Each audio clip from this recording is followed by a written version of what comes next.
Greetings, Geeslings, Geeshan Prime here with my review of One Piece Chapter 898. I promise I'll be there. And good chapter. I'll get to the rating of it, and as I explained in my live reaction, my eye is itchy. Um, that wasn't what I explained.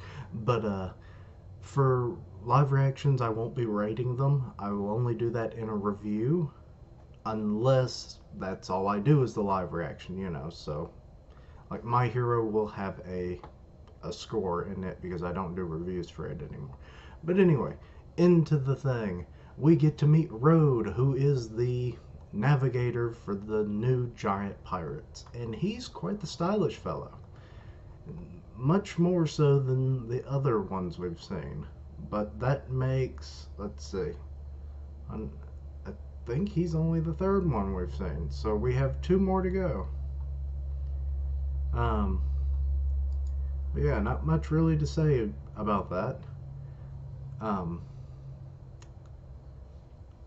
I didn't even take notes for this week because it was 13 pages. One of the shortest chapters we've seen in quite a while.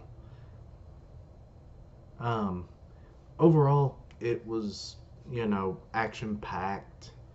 The Germa are helping Sanji and Luffy make it to the Sunny, which more or less does happen. We get to see more of the Germa's attacks. One attack that actually confirms a little theory I had, but I never really said it, so it doesn't really. You can take it with a grain of salt if I said it or not. Um, the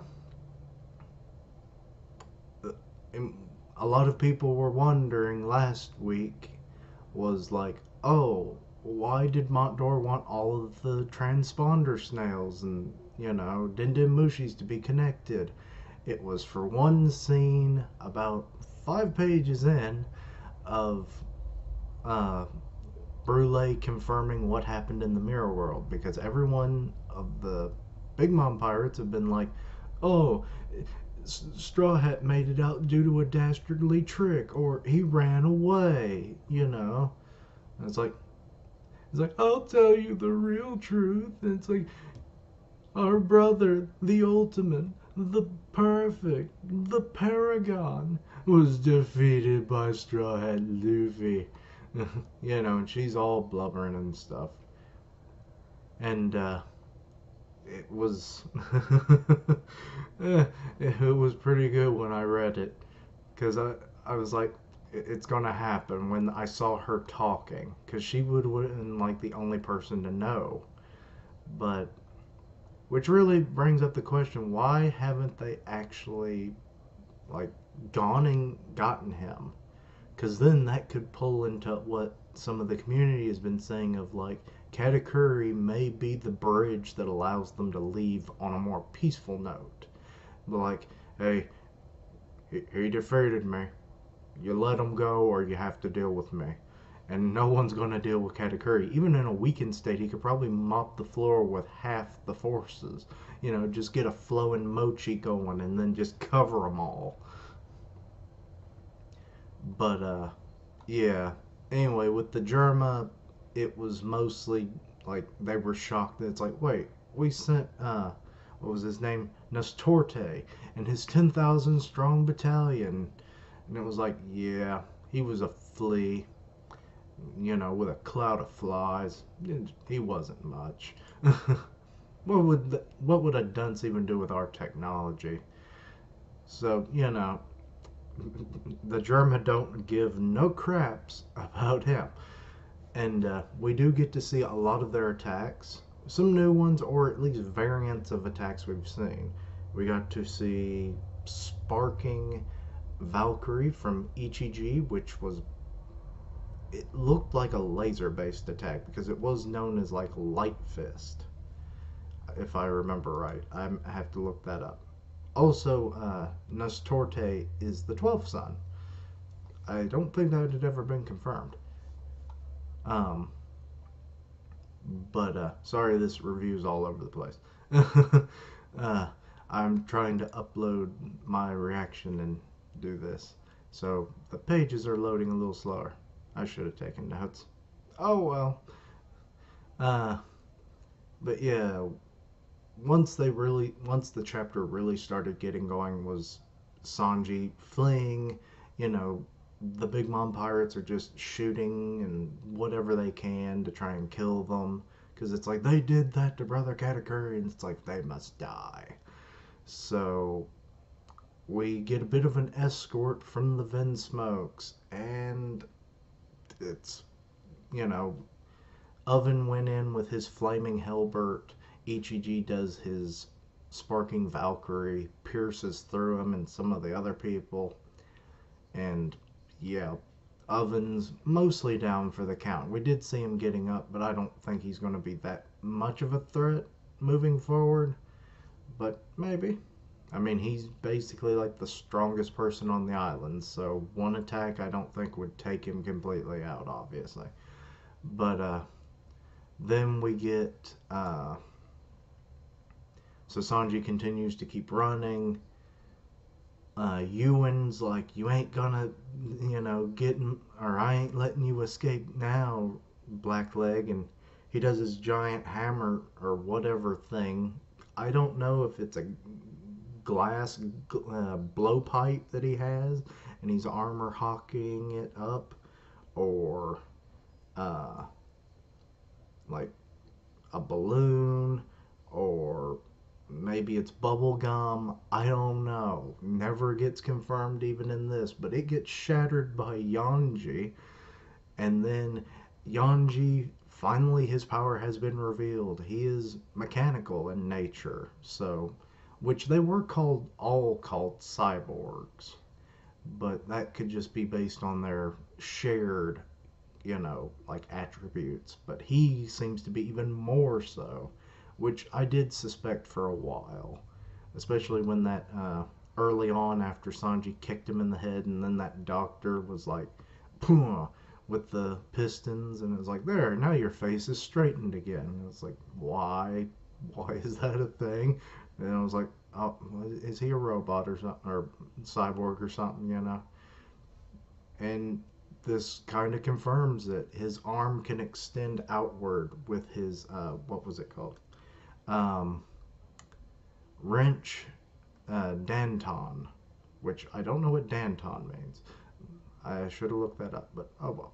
Um, and he just throws Ewan, and then his fingers like had, I guess, expanded to be able to grab Ewan in the first place. And yeah, he's like, "Move, Sanji, get the hell out of here!" And then, as Sanji was starting to make a little headway, they shot an RPG at him.